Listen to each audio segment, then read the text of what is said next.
السلام علیکم ورحمۃ اللہ وبرکاتہ۔ الحمدللہ رب العالمین واشهد ان لا الہ الا اللہ وحدہ لا شریک لہ واشهد ان محمدا عبدہ ورسولہ صلوات اللہ وسلام علیہ وعلی آلہ وعلی اصحابہ ومن اہتدی بہدیہ واستنى بسنتہ الی یوم الدین وبعد۔ معزز سامعین و ناظرین، جیسا کہ آپ نے اعلان میں سنا اور آپ لوگوں کو معلوم بھی ہے کہ ہر بدھ کو عشاء کی نماز کے بعد اللہ کے رسول صلی اللہ علیہ وسلم کی سیرت طیبہ کا یہاں ذکر ہوتا ہے۔ سیرت طیبہ جاننے کے بہت سارے مقاصد ہیں۔ ایک بڑا مقصد یہ ہے کہ ہم اللہ کے رسول صلی اللہ علیہ وسلم کی سنت کا اتباع کریں، پیروی کریں اور بدعات اور خرافات سے، دین میں نئی نئی چیزوں سے بچیں، کیونکہ سیرت صرف کثرت معلومات کا نام نہیں ہے کہ انسان کے پاس علم ہو جائے اور اس کے مطابق عمل نہ ہو، یا معلومات کا خزانہ انسان کے پاس ہے لیکن وہ صحیح معلومات نہیں ہیں، سنت کے مطابق نہیں ہیں، یہ مقصد نہیں ہے۔ اور ساتھ ہی ساتھ درس کا ایک مقصد یہ بھی ہوتا ہے کہ جو مناسبتیں ہوتی ہیں ان مناسبتوں کا بھی خیال رکھتے ہوئے جو سامعین ہیں یا مشاہدین ہیں ان کی بھی دینی رہنمائی اس مناسبت سے ہونی چاہیے۔ اور اسی پر ہم آپ کے سامنے عمل کرتے ہوئے چلے آ رہے ہیں کہ جب بھی کوئی مناسبت آتی ہے اس مناسبت سے اس کا ذکر ہوتا ہے۔ شعبان کا مہینہ ہے، شعبان کی آج 12 یا 13 تاریخ ہے، اور شعبان کے مہینے میں ہمارے ہاں شعبان کی 15 تاریخ کو جشن مناتے ہیں، خوشی مناتے ہیں، قبرستان کی اجتماعی جا کر کے زیارت کرتے ہیں، گھروں کو سجاتے ہیں، مسجدوں کو سجاتے ہیں اور قبروں پر پھول چڑھاتے ہیں اور رات بھر جاگتے ہیں اور صبح میں لوگ روزہ رکھتے ہیں، ایک دن کا روزہ رکھتے ہیں۔ یہ عمل ہمارے ملکوں میں بڑی پابندی کے ساتھ لوگ کرتے ہیں، اور جن بدعات اور خرافات نے ہمارے معاشرے اور ملک کو جکڑ کر کے رکھ لیا ہے انہی میں سے ایک بدعت یہ بھی ہے جس کو شب برات کہا جاتا ہے۔ عید میلاد النبی ہے، رجب کے کوڈے ہے، شب برات ہے، شب معراج ہے، اور اس طریقے سے اور بہت سارے رسم و رواج ہیں۔ تو انہی میں سے ایک بہت مشہور جو بدعت ہمارے ملک میں معاشرے میں کی جاتی ہے وہ شب برات کی بدعت ہے۔ لہذا اس کے بارے میں جاننا ضروری ہے ہمارے لیے کہ یہ عمل ہمارے لیے جائز ہے یا جائز نہیں ہے، یہ علم رکھنا اس کا ہمارے لیے ضروری ہے۔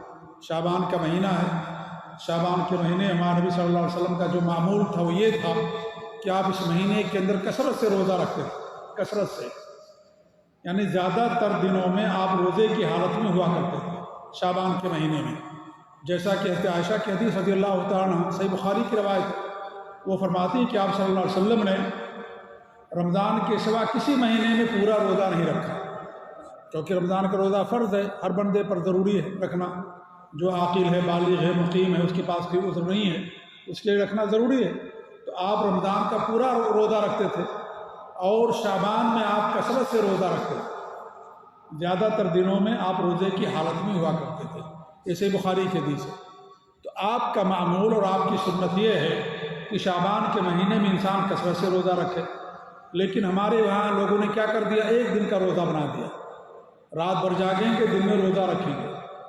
ہمارے نبی نے اس سے منع فرمایا ہے کہ کوئی رات بھر جاگے اور دن میں روزہ رکھے، صحیح مسلم کی روایت ہے کہ کسی رات کو خاص نہ کرو کہ رات بھر جاگو اور دن میں روزہ رکھو، یہ منع ہے ایسا کرنا۔ یہ رمضان کی خصوصیت ہے کہ انسان رات رمضان میں اعتکاف کرتا ہے، شب قدر کو جاگتا ہے اور پھر دن میں روزہ رکھتا ہے، یہ رمضان کی خصوصیت ہے۔ رمضان کے علاوہ کسی بھی مہینے میں کسی رات کو خاص کر دینا، اس رات کو جاگنا رات بھر اور دن میں روزہ رکھنا، یہ منع ہے شریعت کے اندر۔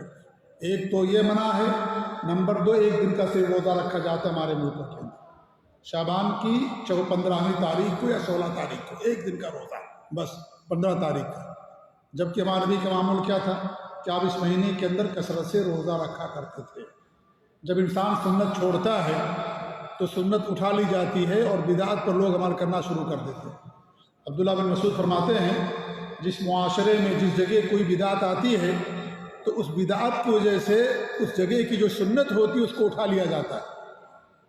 اور اگر آپ دیکھیں گے اس کا نمونہ ہمارے ملکوں میں بہت سارے نمونے مل جائیں گے، انہیں میں سے ایک نمونہ یہ بھی ہے کہ سنت یہ ہے کہ شعبان کے مہینے میں کثرت سے روزہ رکھنا، یہ سنت اٹھ گئی ہمارے معاشرے ہمارے ملکوں سے، اس کی جگہ بدعت آ گئی۔ بدعت کیا آئی؟ ایک دن کا روزہ بس۔ لوگ سمجھتے ہیں سب بوڑھی عورتیں ہمارے یہاں رکھتی ہیں، بوڑھے لوگ بھی رکھتے ہیں، کہتے ہیں شعبان کا ایک روزہ، شب برات کا ایک روزہ، اور ایک روزہ رکھتے ہیں۔ یہ بدعت ہے ایسا کرنا میرے بھائی۔ اللہ کے رسول کی روایت ہے، صاف حدیث ہے کہ کسی رات کو خاص نہ کرو، رات بھر جاگو اور پھر دن میں صبح میں روزہ رکھو، ہمارے نبی نے اسے منع فرمایا۔ رات بھر عورتیں جا کر کے قبرستان میں جاگتی ہیں، مرد بھی ہوتے ہیں، بچے بھی ہوتے ہیں، پھول اور مالائیں لے کر کے جاتے ہیں، قبروں کو سجاتے ہیں، قبروں پر چڑھاتے ہیں۔ جیسے غیر مسلم اپنے کسی قریبی کی سمادھی پر جا کر کے پھول چڑھاتا ہے، مالا چڑھاتا ہے، ایسے ہی مسلمان بھی ان کی نقالی، ان کی تقلید، ان کی مشابہت میں جا کر کے پھول چڑھاتے اور مالائیں چڑھاتے ہیں۔ آئے گا ابھی جب شب برات کی رات آئے گی تو آپ دیکھیں گے سوشل میڈیا پر، فیس بک پر، واٹس ایپ پر ایسی تصویریں قبروں کی آئیں گی کہ زندہ انسان یہ کہے کہ کاش میں اس جگہ پر ہوتا۔ اتنی زیادہ خوبصورت تصویریں لوگوں کے سامنے شیئر کریں گے۔ جی ہاں، یہ صورتحال ہو گئی جب سنت پر عمل کرنا لوگ چھوڑ دیتے ہیں، بدعت پر عمل کرتے ہیں، سنت اللہ رب العالمین وہاں سے اٹھا لیتا ہے۔ تو ہمارے نبی کی سنت یہ ہے، معمول یہ ہے کہ انسان کثرت سے شعبان کا روزہ رکھے۔ صرف جو ہے ایک دن کا روزہ رکھنا ہمارے نبی صلی اللہ علیہ وسلم نے اس سے منع فرمایا ہے۔ اور جو ساری چیزیں کی جاتی ہیں یہ ساری چیزیں حرام ہیں۔ ہمارے نبی صلی اللہ علیہ وسلم نے مکہ سے ہجرت کی، مدینہ تشریف لائے، 10 سال آپ مدینہ منورہ میں باقاعدہ حیات رہے، 10 سال آپ کی زندگی میں یہ تاریخ آئی، لیکن کیا آپ نے اس رات کسی خاص بات کا اہتمام کیا؟ کوئی خاص بات ہمارے نبی نے نہیں کی اس رات کہ اور راتوں کے مقابلے میں اس رات کا آپ نے خصوصی اہتمام کیا ہو، خصوصی توجہ کی ہو، ایسا کچھ نہیں کیا آپ نے۔ 10 سال تک یہ رات آتی رہی مدینے کے اندر، لیکن آپ نے اس کا کوئی خصوصی اہتمام نہیں کیا کہ رات بھر آپ نماز پڑھیں، رات بھر جاگیں، عورتوں کو لے کر کے جائیں، قبرستان کی زیارت کریں، یا صحابہ کرام لے کر کے جائیں اپنے بچوں کو، بیویوں کو قبرستان کی زیارت کے لیے، قرآن پڑھیں، گھروں کو سجائیں، مسجدوں کو سجائیں۔ اس طرح کا کوئی عمل کسی صحابی نے یا کسی تابعی تابعی نے یا اس طریقے سے نبی صلی اللہ علیہ وسلم نے، خلفائے راشدین میں سے کسی نے نہیں کیا۔ کوئی اس کا ذکر نہیں ملتا تاریخی کتابوں نے، حدیثوں کے اندر کوئی اس کا ذکر نہیں ملتا۔ اس لیے یہ ساری چیزیں بدعت ہے میرے بھائیو، حرام ہے یہ اس طرح کا کرنا۔ قبرستان کی زیارت کے لیے کوئی وقت متعین نہیں ہے، انسان کو جب موقع مل جائے قبرستان کی زیارت کرنے کے لیے چلا جائے۔ اس کو کسی دن سے، کسی رات سے خاص کر دینا، یہی چیز بدعت ہو جاتی ہے۔ جب نبی نے خاص نہیں کیا، وہ عام ہے تو اس کو عام رکھا جائے۔ اس کو کیوں خاص کرتے کہ فلاں رات ہی ہم جائیں گے، فلاں تاریخ ہی کو ہم جائیں گے؟ یہ خاص کر دینا، وہ عبادت جو عام ہے اس کو بدعت کہا جاتا ہے۔ تو یہ بدعت ہے، دین کے اندر حرام ہے، ایسا کرنا جائز ہے۔ ہمارے نبی صلی اللہ علیہ وسلم کا معمول تھا کہ آپ قبرستان کی زیارت کے لیے جایا کرتے تھے، مہینے میں کئی بار جاتے تھے، ہفتے میں جاتے تھے، کبھی دن میں، کبھی رات میں، کبھی آدھی رات کو، کبھی رات کے شروع میں، آپ کا معمول تھا۔ ایسا نہیں کہ صرف آپ نے شعبان کی 15ویں رات کو کی وجہ سے جا کر کے زیارت کیا۔ لوگ حدیثیں پیش کرتے ہیں کہ ہمارے نبی صلی اللہ علیہ وسلم نے، ترمذی کی حدیث ہے کہ آپ نے جا کر کے شعبان کی 15ویں تاریخ کو قبرستان کی زیارت کی۔ یہ بات صحیح ہے کہ ہمارے نبی نے کیا، لیکن کیا اس وجہ سے کیا کہ شعبان کی 15ویں تاریخ تھی؟ نہیں، آپ کا معمول تھا، آپ جایا کرتے تھے۔ آپ نے شعبان میں کیا، رجب میں کیا، رمضان میں کیا، دن میں کیا، رات میں کیا۔ تو ایک بات یاد رکھ لیا لوگوں نے کہ ہمارے نبی نے شعبان کی 15 تاریخ کیا، باقی اور راتوں کو بھول گئے، باقی اور دنوں کو لوگوں نے بھلا دیا۔ تو ایسا نہیں کہ شعبان کی 15ویں رات کی فضیلت کی بنا پر آپ نے کیا، ایسا کچھ نہیں ہے، بلکہ آپ کا معمول تھا اور آپ کی عادت تھی، جایا کرتے تھے، اس لیے آپ نے اس کی زیارت کی۔ لہذا یہ ساری چیزیں کرنا غلط ہے۔ لوگ اسے شب برات کا نام دیتے ہیں۔ یہ لفظ بھی نہ قرآن میں نہ کسی حدیث کے اندر اس رات کے تعلق سے آیا ہے۔ حدیث کے اندر اس رات کا جو کے بارے میں کہا گیا ہے لیلۃ النصف من شعبان، شعبان کی 15ویں رات، ماہ شعبان کی 15ویں رات کہا گیا حدیث کے اندر۔ اس کے تعلق سے ہمارے معاشرے میں بہت ساری حدیثیں بیان کی جاتی ہیں، کوئی بھی حدیث اس کے تعلق سے صحیح نہیں ہے۔ علماء نے باقاعدہ اس پر حکم لگایا کہ ساری کی ساری حدیثیں یا تو ضعیف ہیں، یا تو منکر ہیں، یا تو باطل ہیں، یا تو موضوع ہیں، یا تو من گھڑت ہے۔ ایک حدیث آتی ہے جس کے بارے میں علماء کے درمیان اختلاف ہے کہ وہ حدیث صحیح یا صحیح نہیں ہے۔ وہ حدیث یہ ہے کہ یہ سنن کی حدیث ہے، سنن ترمذی کی، کہ اللہ رب العالمین بندوں کے اعمال پر مطلع فرماتا شعبان کی 15ویں رات، اور مشرک اور کینہ پرور کے سوا سارے لوگوں کے گناہوں کو معاف کر دیتا ہے۔ یہ حدیث، اس کے بارے میں علماء کے اختلاف ہے۔ علماء کی ایک بڑی تعداد ہے جمع غفیر جو یہ کہتی ہے کہ یہ حدیث صحیح نہیں، غلط ہے یہ، اور علماء کچھ ایسے بھی ہیں جو کہتے ہیں کہ حدیث صحیح ہے، اور صحیح حدیث کہنے والوں میں یا تصحیح کرنے والوں میں اس دور کے عظیم مجدد امام محدث علامہ البانی رحمۃ اللہ علیہ کا بھی نام ہے کہ انہوں نے اس حدیث کی تصحیح کی ہے، اسے قابل عمل قرار دیا ہے۔ چلیں ہم مانتے ہیں کہ حدیث صحیح ہے اپنی جگہ پر، تو کیا اس حدیث سے یہ ثابت ہوتا ہے کہ اس رات کا اہتمام کیا جائے، اس رات عبادت کی جائے، قبرستان کی جا کر کے زیارت کی جائے، حلوہ کھایا جائے، گھروں کو سجایا جائے، مسجدوں کو سجایا جائے، رات بھر نوافل پڑھی جائے، نمازیں پڑھی جائیں؟ کہ یہ ثابت ہوتا ہے؟ حدیث میں اس کا تو کوئی ذکر نہیں ہے۔ حدیث میں ہے کہ اللہ رب العالمین مشرک کو چھوڑ کر کے اور کینہ پرور کو چھوڑ کر کے اللہ تعالیٰ باقی سارے لوگوں کے گناہوں کو معاف کر دیتا ہے، باقی سارے لوگوں کے گناہوں کو معاف کر۔ یہ حدیث کے اندر ہے، یہ نہیں کہا گیا جو رات کو جاگے گا اس کے گناہ معاف ہوں گے، جو اجتماعی قبرستان کی زیارت کرے گا اس کے گناہ معاف ہوں گے، جو نماز پڑھ رہا ہوگا اس کے گناہ معاف ہوں گے، جو قرآن کی تلاوت کر رہا ہوگا اس کے گناہ معاف ہوں گے۔ ایسا کچھ نہیں کہا گیا نبی کے اندر۔ ہمارے نبی نے کیا فرمایا کہ مشرک اور کینہ پرور کے سوا سارے لوگوں کے گناہوں کو معاف کر دیا تھا۔ یہ حدیث کے اندر ہے۔ یہ نہیں کہا گیا کہ جو یہ عبادت کرے گا اس کے گناہ معاف ہوں گے، جو سوئے گا اس کے گناہ معاف نہیں ہوں گے، جو جاگے گا پڑھے گا قرآن اسی کے گناہ معاف ہوں گے۔ ایسی کوئی بات حدیث کے اندر نہیں کہی گئی ہے۔ لہذا اس حدیث کو تسلیم کر بھی لیا جائے تو اس سے اس رات عبادت ثابت نہیں ہوتی۔ عبادت ثابت ہونے کے لیے الگ سے دلیل چاہیے۔ مثال کے طور پر جمعہ کا دن ہے، جمعہ کا دن بڑا افضل دن ہے، بڑی فضیلت ہے جمعہ کے دن کی، لیکن جمعہ کے دن کی فضیلت کو انسان سمجھ کر کے کیا جمعہ کے دن صرف روزہ رکھ سکتا ہے؟ حرام ہے جمعہ کے دن روزہ رکھنا۔ جمعہ آپ رکھ سکتے ہیں لیکن صرف جمعہ کا روزہ رکھنا حرام ہے۔ جمعہ بڑا افضل دن ہے، سارے دنوں کا سردار ہے، بڑی فضیلتیں ہیں جمعہ کی، آپ سب لوگوں کو معلوم ہے یا اکثر لوگوں کو معلوم ہے جمعہ کی فضیلتیں۔ اب ایک آدمی جمعہ کی نماز پڑھ کر کے گھر میں آئے اور وہ 40 رکعت 20 رکعت 10 رکعت جماعت کے ساتھ نفل پڑھے، سنت پڑھے، کہ بڑا افضل دن ہے، لہذا اس دن ہم یہ عبادت کریں گے، اور اپنا انسان معمول بنا لے، اس طریقے سے عبادت کرے، تو کیا اس کا یہ عمل صحیح ہوگا؟ نہیں صحیح۔ کیوں؟ اس لیے کہ جس نبی نے جمعہ کی فضیلت بیان کی ہے اس نبی نے ایسا کوئی عمل نہیں کیا ہے۔ اس دن روزہ رکھنے سے منع کیا، اور اس دن جمعہ کے بعد یا جمعہ کی نماز سے پہلے آپ نے اس طریقے سے خاص عبادت کا اہتمام نہیں کیا، صحابہ نے نہیں کیا، جس نبی نے بتایا اس نبی نے نہیں کیا، تو پھر ہمارے لیے کیسے کرنا جائز ہوگا؟ صرف اس بنا پر کہ جمعہ کی فضیلت ہے اس لیے نہیں۔ فضیلت ثابت ہونے سے عبادت ثابت نہیں ہوتی۔ عبادت کرنے کے لیے دلیل چاہیے۔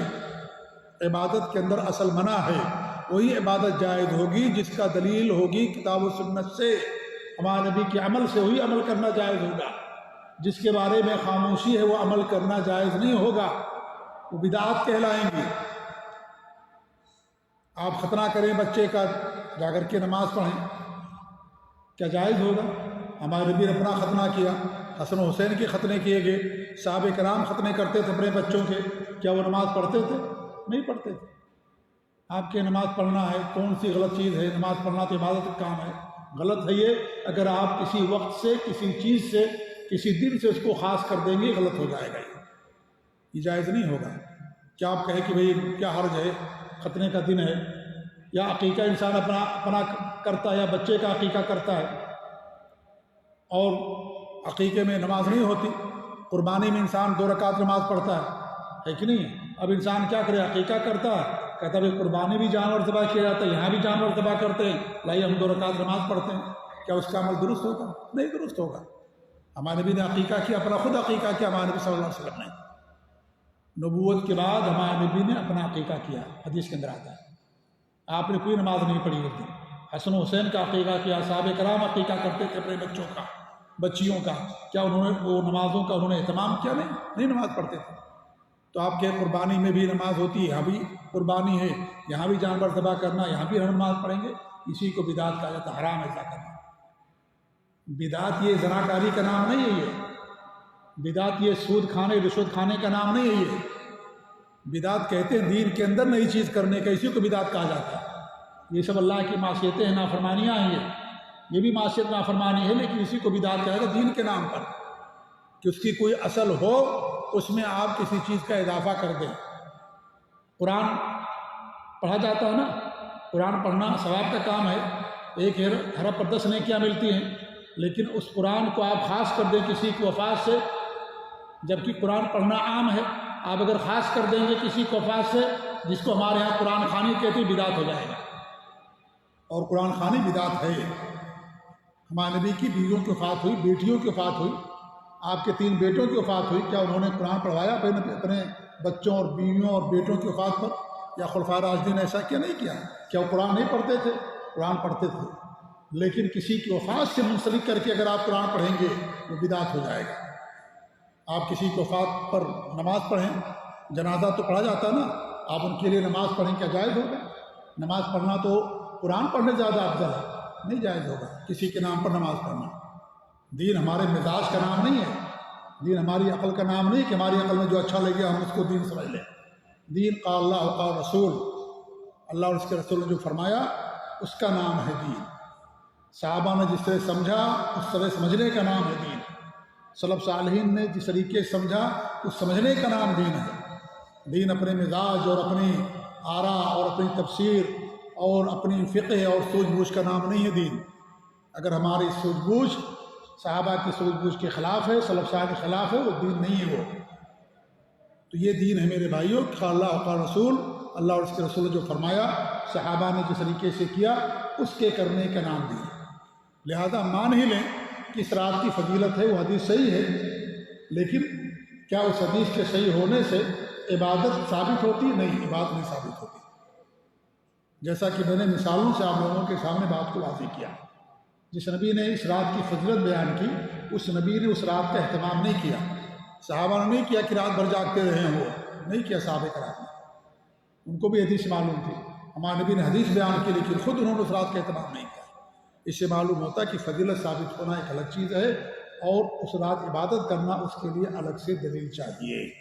اس کی کوئی دلیل نہیں ہے قرآن و حدیث کے اندر، یا نبی کے عمل سے، خلفائے راشدین اور صحابہ کے عمل سے اس کی کوئی دلیل ہمیں نہیں ملتی۔ لہذا یہ بدعت ہے میرے بھائیوں۔ لوگ کہتے ہیں لوگ نماز پڑھتے اس کو آپ بدعت کہتے ہیں، تو بھائی بدعت کس کو کہا جائے؟ بدعت اسی کو تو کہیں گے نا دین میں۔ بدعت کا تعلق دنیا سے تھوڑی ہوتا ہے، بدعت کا تعلق اور جو گناہ کرتا ہے انسان سے تھوڑی ہوتا ہے۔ بدعت کا تعلق دین ہی سے ہوتا ہے۔ الیوم اکملت لکم دینکم، ہم نے تمہارے دین مکمل کیا، دین کو اللہ نے مکمل کیا۔ لہذا جب مکمل ہے دین، ان پہ کسی چیز کا آپ اضافہ کریں گے یا کسی عام چیز کو خاص کر دیں گے تو وہی چیز بدعت بن جائے گی۔ بدعت کا تعلق ہی دین سے ہوتا ہے، دنیا اس کا تعلق نہیں ہوتا۔ جی ہاں، تو یہ ساری چیزیں بدعت ہیں۔ ہم اللہ کے رسول سے، صحابہ سے، خلفائے راشدین سے زیادہ متقی پرہیزگار نہیں ہو سکتے۔ جس چیز کو ہمارے نبی نہیں کیا اس کو نہ کرنا ہمارے لیے سنت ہے، جو کیا اس کا کرنا سنت ہے۔ اس لیے سنت 2 طرح کی ہوتی ہے، سنت فعلی اور سنت ترکی، کرنے والی سنت اور چھوڑنے والی سنت۔ جو نبی نے چھوڑ دیا اس کا چھوڑنا آپ کے لیے سنت ہے۔ اگر آپ چھوڑیں گے، نہیں کریں گے، اللہ تعالیٰ آپ کو ثواب دے گا۔ ایک انسان شرک کرتا ہے، ایک انسان شرک نہیں کرتا، شرک کرنے سے انسان اسلام کے دائرے سے نکل جاتا ہے، شرک نہ کرنے والے کو اللہ اجر دیتا ہے، اسے ثواب ملتا ہے۔ ایک انسان زنا کرتا ہے، ایک انسان زنا سے دور رہتا ہے، زنا کرنے والے کے لیے گناہ، نہ کرنے والے کے لیے اجر اور ثواب ہے۔ تو سنت کرنے کا بھی نام ہے، جو نبی نے کیا اس کو کیا جائے گا، جو نبی نے چھوڑ دیا اس کو ہم چھوڑ دیں گے۔ من عمل عملا لیس علیہ امرنا فہو رد، جس نے کوئی ایسا عمل کیا جو ہماری شریعت سے ہٹ کر کے وہ مردود ہے، وہ قابل قبول نہیں ہے، رد کر دیا جائے گا اس کو۔ لہذا جو نبی نے چھوڑ دیا اس کا چھوڑنا بھی ہمارے لیے سنت ہے۔ جو کیا اس کا کرنا ہمارے لیے سنت ہے۔ اگر آپ گناہ چھوڑیں گے، بدعات چھوڑیں گے، اللہ تعالیٰ آپ کو اجر دے گا، اللہ تعالیٰ آپ کو ثواب دے گا۔ لوگ ایک روزہ رکھتے ہیں شعبان کی 15 تاریخ کا، اگر آپ نہیں رکھیں گے ایک روزہ، آپ کو اللہ تعالیٰ ثواب دے گا۔ ہاں اگر آپ کا معمول ہے کہ آپ ہر مہینے 13، 14، 15 کا روزہ رکھتے ہیں، ایام 20 کا تو رکھیے، کوئی مسئلہ نہیں، اس کے لیے کوئی حرج کی بات نہیں ہے، کیونکہ آپ اس وجہ سے نہیں رکھ رہے ہیں ایک روزہ، بلکہ آپ 3 روزہ رکھ رہے ہیں، کوئی اس کا مسئلہ نہیں ہے۔ لیکن صرف ایک روزہ اگر کوئی رکھ رہا ہے اور آپ نہیں رکھتے ہیں تو اللہ تعالیٰ آپ کو ثواب اور اجر دے گا، کیونکہ آپ نے بدعات نہیں کیا، آپ نے بدعات چھوڑ دیا، آپ نے سنت کی پیروی کی، سنت کا اہتمام کیا، اس لیے اللہ رب العالمین آپ کو اس پر اجر دے گا۔ تو جہاں کرنا سنت ہے وہیں چھوڑنا بھی سنت ہوتا ہے۔ اللہ کے رسول کی حدیث ہے کہ من احدث فی امرنا ھذا، جس نے ہمارے دین میں کوئی نئی چیز پیدا کی اور مردود ہے، اللہ تعالیٰ اسے قبول نہیں کرے گا۔ تو میرے بھائی، یہ دین ہے اور دین کے اندر تثبت ضروری ہے، اور دین وہی ہے جو نبی نے کیا، خلفائے راشدین نے، صحابہ نے کیا، قرآن و سنت میں جس کی دلیل موجود ہے وہی دین ہے۔ آدمی کی اپنی طرف سے کی جانے والی عبادت دین کا روپ اختیار نہیں کر سکتی۔ آج کتنے لوگوں نے کیا کیا بدعات ایجاد کر رکھی ہے۔ آپ دیکھیں عید بقرعید کے اندر نمازیں ہوتی ہیں نا، لیکن اس میں اذان نہیں دی جاتی ہے۔ کوئی آدمی اذان دینا شروع کر دے تو اذان دینا کیا ہے؟ ثواب کا کام ہے نا۔ اذان میں اللہ کی وحدانیت کا ذکر ہے، نبی کی رسالت کی گواہی کا ذکر ہے، نماز کی طرف بلانا ہے، کامیابی کی طرف بلانا ہے، کلمے کا اقرار کرنا ہے، اللہ کی بڑائی بیان کرنا ہے۔ کتنے بہترین کلمات ہیں۔ اذان دینے والا کو اللہ تعالیٰ کتنا اجر دیتا ہے۔ قیامت کے دن سب سے لمبی گردنیں انہیں کی ہوں گی، جہاں تک آواز پہنچتی ہے ایک مؤذن کی، وہاں تک کی ساری چیزیں قیامت کے دن اس کے لیے گواہی دیں گی اس کے حق میں۔ کتنا بڑا ثواب کا کام ہے اذان دینا۔ اب آدمی بقرعید کی نماز کے لیے اذان دینا شروع کر دے، عید کی نماز کے لیے اذان دینا شروع کر دے، آپ منع کریں گے نا کہ بھائی کیوں اذان دے رہے ہو؟ آپ وہ کہے کہ بھائی اچھی چیز ہے، اچھے کلمات ہیں، اللہ کی بڑائی ہے، تو کیا حرج اس کے اندر؟ ہاں، لیکن اس کو منع کریں گے آپ کہ نہیں جائز ہے۔ کیوں کہیں گے؟ اس لیے کہ ہمارے نبی نے نہیں کیا، صحابہ نے نہیں کیا، اس لیے ہم نہیں کریں گے۔ اگرچہ اس کے اندر اچھے الفاظ ہیں، اچھی باتوں کا ذکر ہے، لیکن چونکہ نبی نے نہیں کیا اس لیے ہم بھی نہیں کریں گے، صحابہ نے نہیں کیا اس لیے ہم بھی نہیں کریں گے۔ تو ایسے ہی جو اس موقع سے نماز پڑھی جاتی ہے وہی آپ ان کو سمجھائیں کہ کیا بھائی آپ جا کر کے اذان دیتے ہیں بقرعید کی؟ کہے گا نہیں دیتے۔ کیوں نہیں دیتے؟ کہے گا کہ ہمارے نبی نہیں دیا۔ تو ہمارے نبی نے شب برات کا بھی نام نہیں رکھا، ہمارے نبی نے اس رات میں عبادت بھی نہیں کیا، ہمارے نبی نے جو ہے قبرستان کی جا کر اجتماعی زیارت بھی نہیں کیا، آپ کیوں کرتے ہو؟ آپ اس کو اس طریقے سے سمجھائیے۔ تو یہ ساری چیزیں بدعت ہے۔ شب برات کا نام ہی نہیں آیا ہے قرآن و حدیث کے اندر۔ یہ تو شیعوں نے اس کا نام رکھا شب برات، رافضیوں نے، اور یہ مشہور کر دیا کہ شب برات میں اللہ تعالیٰ لوگوں کو جہنم سے آزاد کرتا ہے۔ برات کے معنی ہوتے بیزاری، بیزاری والی رات ہے، جہنم سے آزادی والی رات ہے۔ یہ سب جھوٹ ہے میرے بھائیو۔ سب سے زیادہ اللہ تعالیٰ جس رات لوگوں کو جہنم سے آزاد کرتا ہے وہ رمضان کی راتیں ہوتی ہیں۔ پوری رات، پورے مہینے میں اللہ لوگوں کو جہنم سے آزاد کرتا ہے۔ اور جس دن سب سے زیادہ اللہ تعالیٰ لوگوں کو آزاد کرتا ہے وہ کون سا دن ہے؟ جی، عرفہ کا دن۔ جزاک اللہ خیر، ماشاء اللہ، وہ عرفہ کا دن سب سے زیادہ، عرفہ کے دن اللہ تعالیٰ لوگوں کو جہنم سے آزاد کرتا ہے۔ اور سب سے زیادہ آزادی رات میں ماہ رمضان کے اندر ہوتی، پوری راتیں ہوتی ہیں شروع سے لے کر کے آخر تک۔ شعبان کی 15ویں رات جہنم سے آزادی کا ذکر نہیں آتا ہے۔ یہ ہے کہ اللہ تعالیٰ لوگوں کو معاف کر دیتا ہے مشرک اور کینہ پرور کے سوا۔ تو یہ لوگوں کے اندر مشہور کر دیا رافضیوں نے اور شیعوں نے کہ یہ جہنم سے آزادی والی رات ہے، اس سے لوگ نمازیں پڑھتے ہیں، اس کا اہتمام کرتے ہیں۔ کیا یہ نماز زیادہ افضل ہو جائے گی؟ ویسے نماز بدعت ہے، لیکن مان میں لے تھوڑے دیر کے لیے، تو کیا فرض نماز زیادہ افضل ہو جائے گی؟ فرض نمازوں کا کوئی اہتمام نہیں، فجر کا کوئی اہتمام نہیں، رات بھر جاگیں گے، فجر بھی نہیں پڑھیں گے، دن میں روزہ رکھ لیں گے اور کہیں گے ہم نے بہت بڑا عمل کر لیا۔ کیا فرض نماز سے زیادہ اس کا اونچا درجہ ہو جائے گا؟ نعوذ باللہ، یہ تو بدعت ہے۔ اگر مان بھی لیں تھوڑی دیر کے لیے تو کیا فرض نماز سے اس کا اونچا درجہ ہو جائے گا؟ فرض نماز کا کوئی اہتمام نہیں، کوئی اس کی پابندی نہیں، اور جمعہ کی پابندی نہیں، اور دیگر عبادات جو فرض ہے، واجب ہیں، ان کی پابندی نہیں ہے، اور اس کی پابندی اتنی زیادہ کی جاتی ہے۔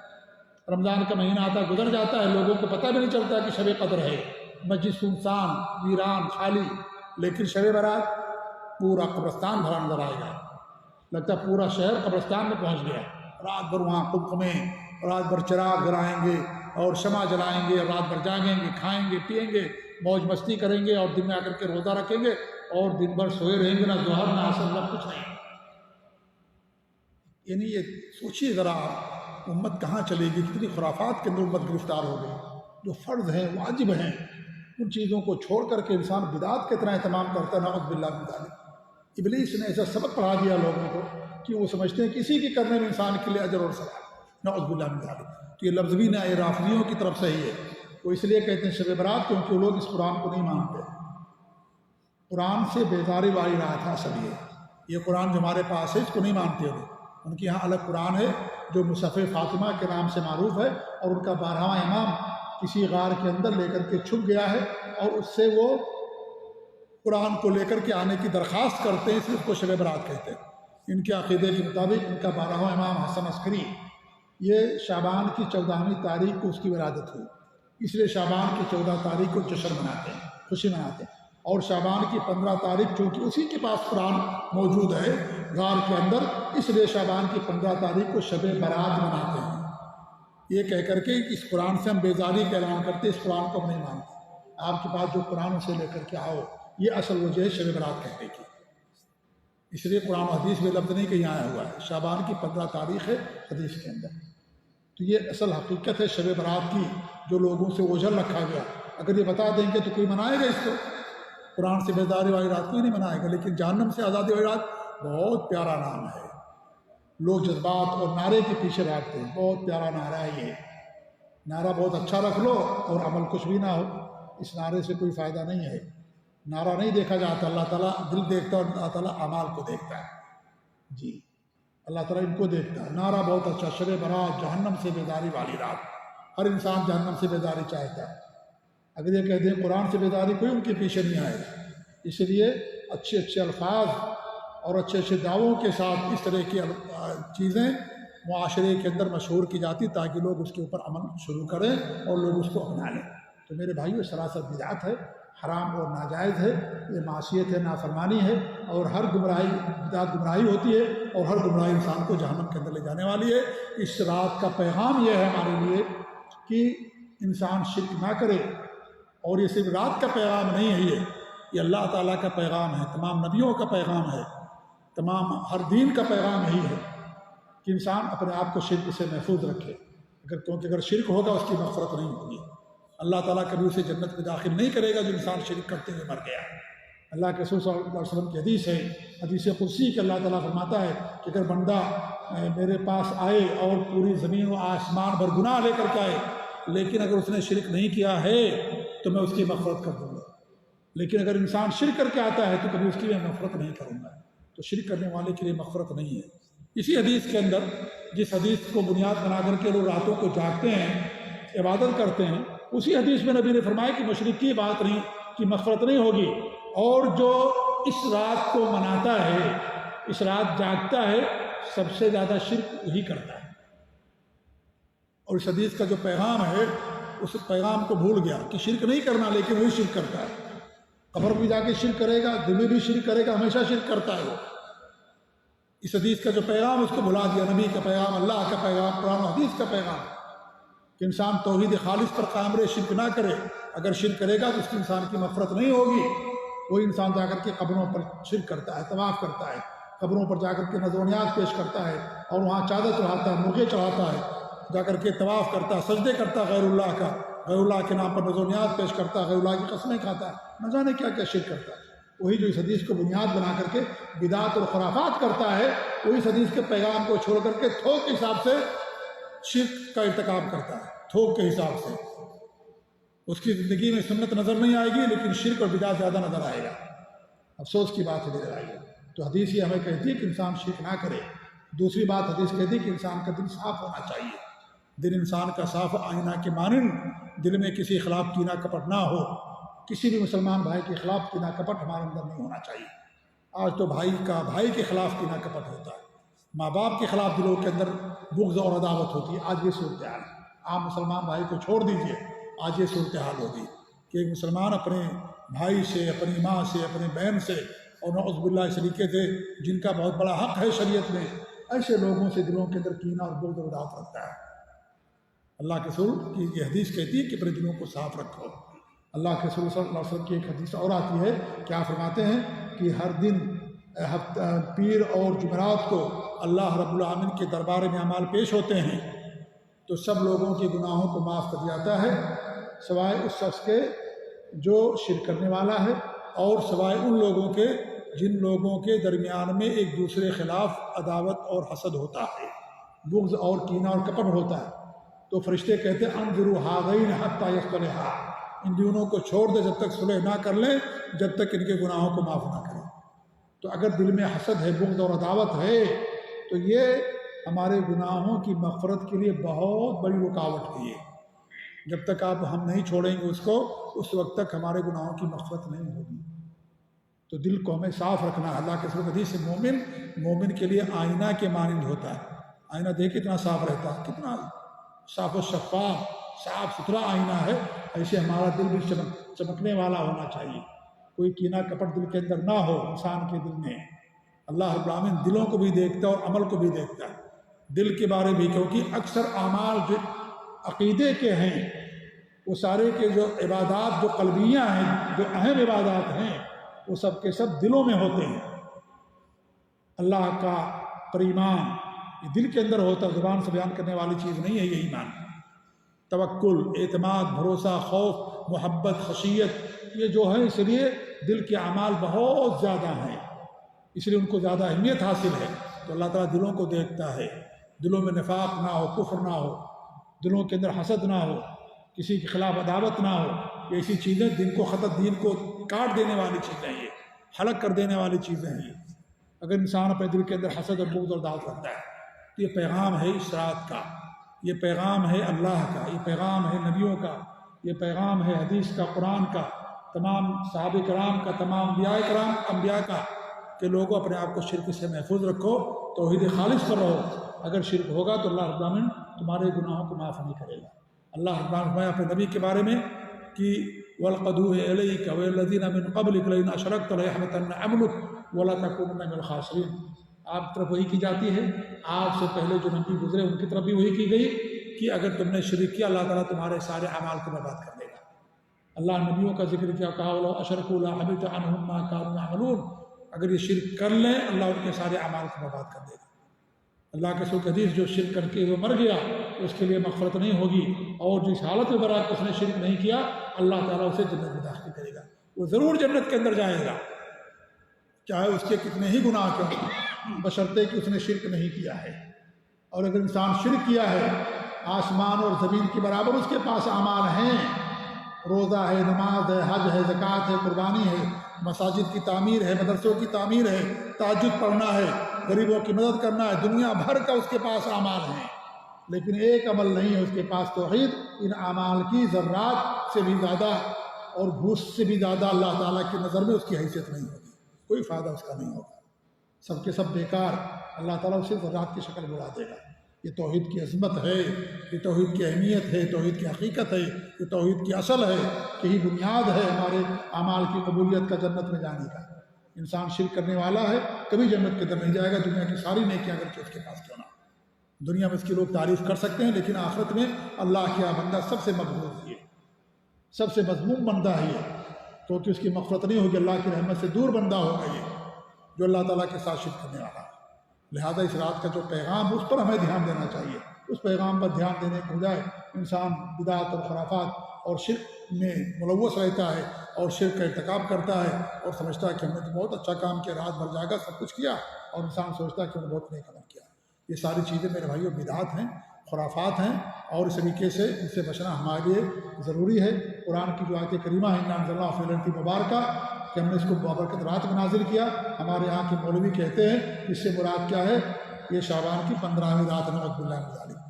اللہ نے قرآن کس میں نازل کیا؟ رمضان کے مہینے میں نازل کیا، اور رمضان ہی کے مہینے میں شب قدر آتی ہے، اس میں اللہ نے قرآن کو نازل کیا ہے۔ لیلۃ مبارکہ سے مراد شعبان کی 15ویں تاریخ نہیں ہے، دنیا کا کوئی مسلمان نہیں کہتا ہے کہ شعبان کی 15ویں تاریخ میں اللہ نے قرآن نازل کیا، لیکن لوگوں کو ایسی عموماً بتاتے ہیں کہ لیلۃ مبارکہ سے مراد یہاں پر شب برات ہے، انسان غور کرے گا تو اس کو معلوم پڑے گا جھوٹ ہے یہ، کیونکہ اللہ نے قرآن رمضان میں نازل کیا، شعبان میں نازل نہیں کیا۔ تو اس طرح کی باتیں لوگوں کے سامنے پھیلاتے ہیں تاکہ لوگ ان کی باتیں مان لیں۔ بیچاری عوام ہر عربی زبان کو حدیث سمجھتی ہے، قرآن سمجھ لیتی ہے، عربی پڑھ دیا، ہم قرآن پڑھ رہے ہیں، غلط معنی بیان کر دیا، غلط مفہوم بیان کر دیا۔ اس لیے علم حاصل کیجئے، اور جب علم ہوگا آپ کے پاس کتاب اللہ اور سنت رسول کا، تب آپ سمجھ پائیں گے کہ حق کیا ہے اور باطل کیا ہے۔